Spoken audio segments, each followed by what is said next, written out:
And then, like, what is your thought on, like, let's say a single person doing both ML research and applied ML, right? So we have spoken about this, and you had touched upon this a little bit before. But how do you view pure ML research and publications and advancements in the, let's say, theoretical understanding of machine learning versus applied AI or applied ML? How does one wear both hats at the same time? Any advice for people who want to do this?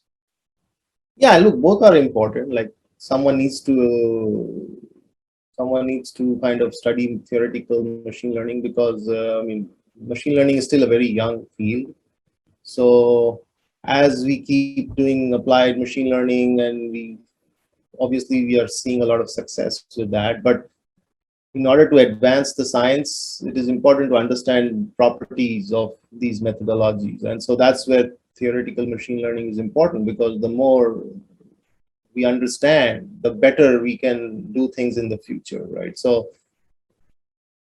it all depends on what you want to do, right? Some people are really good at theoretical machine learning and they want to really go deep, and that's what they want to dedicate their careers to, and that's fine. And some people like to be more close to the problem and then take a more empirical approach and solve the problem. That's also fine. And some people like to straddle between both of these things. So I think the key is, no matter what you do, just solve the real problem, right? Do not simplify.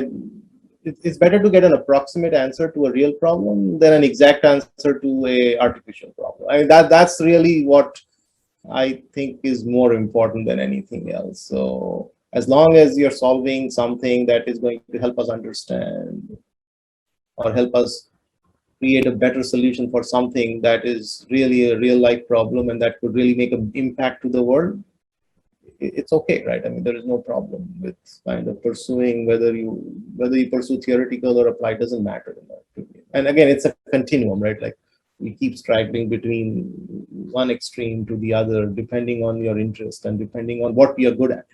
And if you're not good at theoretical, then pair yourself up with someone who's good in theoretical, and then kind of form a team and then solve the problem. Right? So we don't have to solve everything alone, right? I mean, that's where the teamwork and the diversity of thought process becomes very important.